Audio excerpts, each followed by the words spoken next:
नमस्कार शिक्षक बंधू भगिनींनो, टी फॉर्म निघालेले आहे. बरेच शिक्षक फॉर्मही भरताय, परंतु त्यांच्यासमोर एक मोठा आणि त्यांना भीती वाटणारा एक विषय आहे, तो म्हणजे बालमानसशास्त्र आणि अध्यापनशास्त्र. 2019 नंतर जर आपण बघितलं तर फारसा इतर कुठल्याही विषयाची काठिण्य पातळीत बदल झालेला नाहीये, परंतु बालमानसशास्त्र या विषयामध्ये खूप मोठा बदल झालेला आहे. पूर्वी ज्या विद्यार्थ्यांना सहज 25 मार्क पडायचे, आता त्या विद्यार्थ्यांना 20ही मार्क लवकर पडत नाही.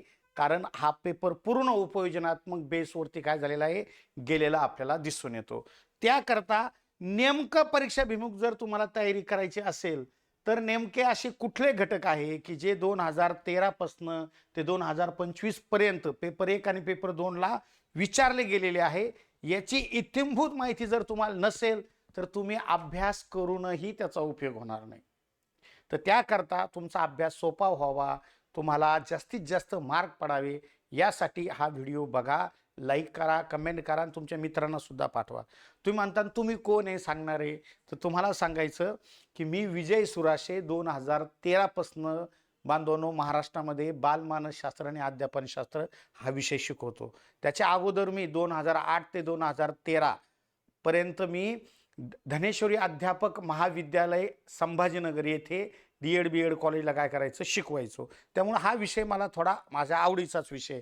हे माझं 2013चं बांधवांनो पुस्तक आहे. त्यानंतर बघा 2017ला अभियोग्यता नावाची परीक्षा आली होती, तिला आपण शिक्षक भरती असं म्हणतो. तिच्यासाठी बांधवांनो मी हे 2017ला संपूर्ण शिक्षणशास्त्र यामध्ये पूर्णच शिक्षण प्रक्रियेतील विषय यामध्ये येत असतात. त्यानंतर बघा बांधवांनो, प्रत्येक परीक्षेला मी ते पुस्तक अपडेट करत गेलोय. आणि मागच्या वर्षी बघा ही प्रिंट 2024ला मार्केटमध्ये होती माझी, आणि आपणही ऑनलाईनला ती विद्यार्थ्याला द्यायचो.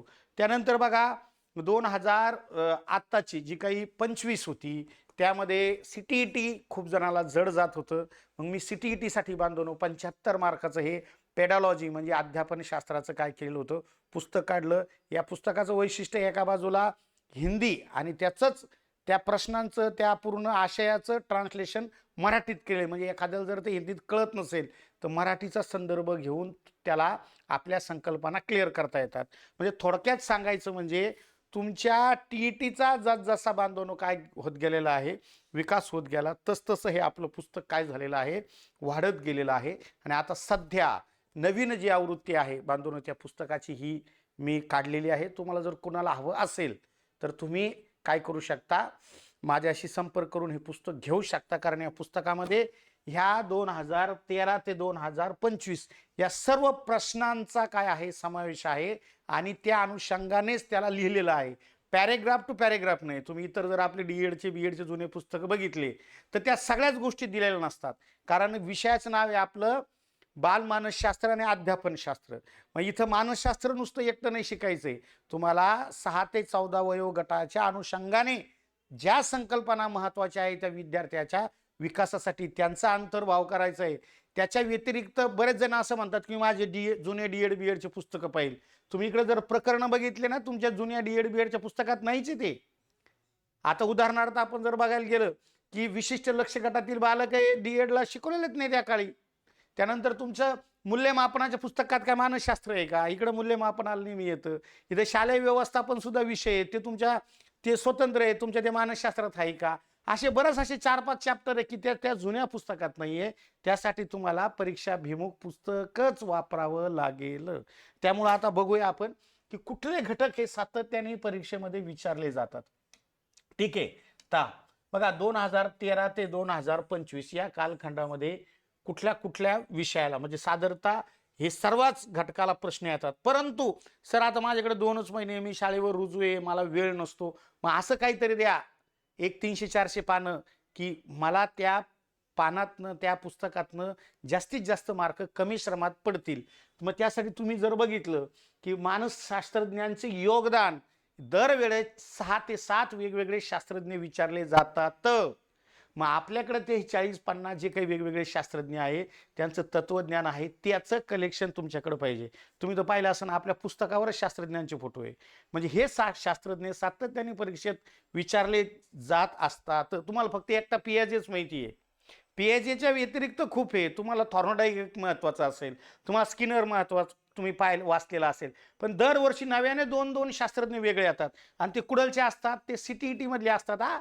त्यामुळं केंद्राच्या बऱ्याच असे काही प्रश्न आहेत ते आपल्याकडे सातत्याने विचारले जातात. त्यामुळं सीटीईटी आणि टीईटीला जर शिकवणारा, त्यासाठी पुस्तक लिहिणारा मार्गदर्शक तुम्हाला भेटला, तर तुम्हाला पैकीच्या पैकी मार्क पडतील. कारण 5 प्रश्न हे दरवेळेस आउट ऑफ सिलेबस विचारले जातात. म्हणून 22 प्रश्न आहे बांधवांनो, यावर तुम्ही काय करायचं, आवर्जून लक्ष द्यायचंय. त्यानंतर अध्ययन प्रक्रिया सुद्धा खूप महत्वाचं आहे, हेही महत्वाचं आहे. उपपत्त्या म्हणजे आपल्याला असं वाटतं की फक्त काय आहे, अध्ययन विषयकच उपपत्त्या आहे काय, साहचर्यवादी, ज्ञानात्मक आणि आधुनिक. अहो बांधवांनो, याच्या पलीकडं तुमच्या बुद्धिमत्तेच्या उपपत्त्या आहे, संक्रमणाच्या उपपत्त्या आहे. त्यामुळे एकूण 27 प्रश्न आतापर्यंत या उपपत्त्यावरती विचारले गेलेले आहे, हे आवर्जून लक्षात घ्या. त्यानंतर येतो अध्ययनावर परिणाम करणारे घटक. आता मी त्या घटकाला वेगवेगळं काय केलेलं आहे, क्लासिफाय केलेलं आहे. बरेच जण डायरेक्टच तुम्हाला सांगतात की 70 क्वेश्चन आले, 50 क्वेश्चन आले अध्ययनावर परिणाम करणारे घटक. अहो पण त्यांचं क्लासिफिकेशन करणं गरजेचं आहे ना. अध्ययनावर परिणाम करणारे अनुवंश आणि परिस्थिती पण असतात. मग याच्यावर किती क्वेश्चन आले, याच्यावर 9 आले. तुमच्या संवेदना आणि अवबोधावर किती आले, 11 आले. संबोध आणि प्रतिमेवर किती आले, 11 आले. त्यानंतर अधिक पाहू अवधान आणि अभिरुचीवर 10 आले. थोडं कल्पना आणि स्मरणावरती थोडं आपल्याला कमी वेटेज यांच्या तुलनेत दिसून येतं. त्यामुळे कशाला भर द्यायचा हे तुम्हाला या पुस्तकातून आवर्जून काय होईल बांधवांनो कळेल. त्यानंतर प्रेरणा, धारणा आहे. बुद्धिमत्ता आणि त्याच्या उपपत्त्या 18 मार्काला विचारल्या गेलेल्या आहे. बालकाची वाढ आणि विकास हे 24 प्रश्न तुम्हाला जर समजले व्यवस्थित, तर तुम्हाला आणखी ह्या वर्षी कशा पद्धतीने प्रश्न विचारतील याचा अंदाज येतो आणि तुम्हाला पैकीच्या पैकी मार्क पडते. आता हे नेहमीच सोपं आहे ना, बालकाची वाढ आणि विकास, परंतु हे आलं पाहिजे. त्यानंतर अध्ययन संक्रमण 6 मार्काला, विशिष्ट लष्करातील बालक 13 मार्काला. हे बघा आपल्या अभ्यासक्रमात नाहीये. त्यानंतर शिक्षकाची गुणवैशिष्ट्ये यावर कमी अधिक प्रमाणात येतात. अध्यापन पद्धती खूप महत्वाचं आहे, प्रतिमाने महत्वाचं आहे. मूल्यमापन, आता मूल्यमापनाचं पुस्तकच आपलं वेगळं आहे, ते मानसशास्त्राच्या जुन्या पुस्तकात नसतं. त्याचा विषयच वेगळा असल्यामुळे तुम्हाला यामध्ये खूप छान पद्धतीने आपण मूल्यमापन हा विषय या ठिकाणी काय केलेला आहे, ऍड केलेला आहे, हे तुमच्या लक्षात असू द्या. त्यानंतर पुढे बघा, शालेय आंतरक्रिया हा थोडासा व्यवस्थापनाचा भाग आहे. मग शैक्षणिक व्यवस्थापन ही संकल्पना तुम्हाला माहिती पाहिजे. त्यानंतर पहा मानसिक आरोग्य, सहज प्रवृत्ती, ज्ञान रचनावाद आणि राष्ट्रीय शैक्षणिक धोरण यावर सुद्धा प्रश्न आलेले आहे. हे जे काही 4-5 टॉपिक आहे, हे 2000 बांधून 19 प्रश्न खूप मोठ्या प्रमाणामध्ये विचारलेले आपल्याला दिसून येतात. याच्या अगोदर हे विचारलेले नव्हते, बघा इथं विचारलेलेच नव्हते हे टॉपिक. मग त्याच्याकरता परीक्षेत ते म्हणतात ना की तुमच्या शेतात काय पिकतं त्यापेक्षा बाजारात काय विकतं, हे ज्या शेतकऱ्याला माहिती तो शेतकरी प्रगतशील होऊन जातो. त्यामुळे याच प्रकरणांचा तुम्ही अभ्यास करा. त्यासाठी मग तुम्हाला काय करायचंय, तुमच्याकडे ते संदर्भ ग्रंथ असलं पाहिजे. तुमच्याकडे आधी एखादं पुस्तक असेल तर ते असू द्या, परंतु हे लेटेस्ट 2013 ते 25 पर्यंत अपडेट असलेलं पुस्तक जर तुमच्याकडे असेल तर तुम्हाला त्याचा फायदा होईल. ही नवीन आवृत्ती आहे. तुम्ही बघू शकता टीईटी बरोबर एसीटीटीला काम येतं, टेटला काम येतं, केंद्र प्रमुख, उपशिक्षणाधिकारी, शिक्षणाधिकारी ह्या सगळ्या प्रश्नपत्रिकेचा आणि त्या पूर्ण डाट्याचा उपयोग याच्यामध्ये आपण काय केलेला आहे.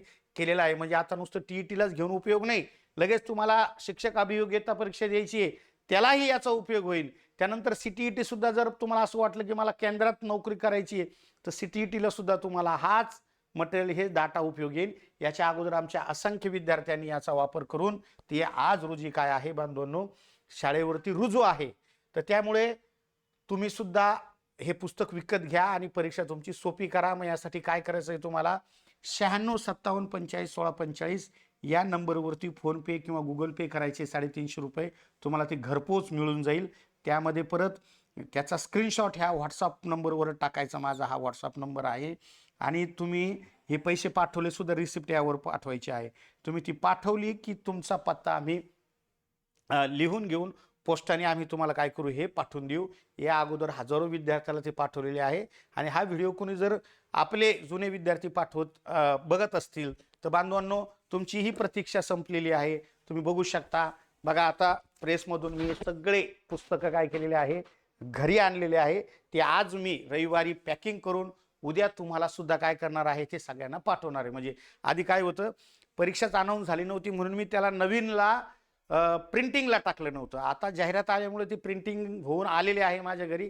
मी तुम्हाला ते काय करतोय, उद्यापासून पाठवायला सुरुवात करतो. त्यामुळे तुम्हाला नवीन लोकांना सुद्धा जर ते हवं असेल तर तुम्ही काय करू शकता, बघू शकता आणि याच पद्धतीनं काय करू शकता, ऑर्डर करू शकता. एवढंच तुम्हाला बोलतो. आणखीन जर परीक्षेच्या संदर्भात तुम्हाला काही प्रॉब्लेम आला असेल तर तुम्ही काय करू शकता, ह्या नंबरवर मेसेज करून तो प्रॉब्लेम तुमचा सोडू शकतात. बऱ्याच जणांना वाटतं की माध्यम हिंदी घेऊ का मराठी घेऊ, पेपर 1 सोडू का पेपर 2 सोडू का मी दोन्ही सोडू, काय करू, बरेच प्रॉब्लेम असतात. तर ते तुमचे प्रॉब्लेम मी नक्कीच काय करेल, व्हॉट्सअपवर मेसेज केल्यावरती तुम्हाला मेसेज करून ते तुमचे सॉल्व्ह करून देईन. एवढं तुम्हाला या ठिकाणी आग्रह करतो आणि थांबतो. परीक्षेसाठी सर्वांना खूप खूप अशा शुभेच्छा.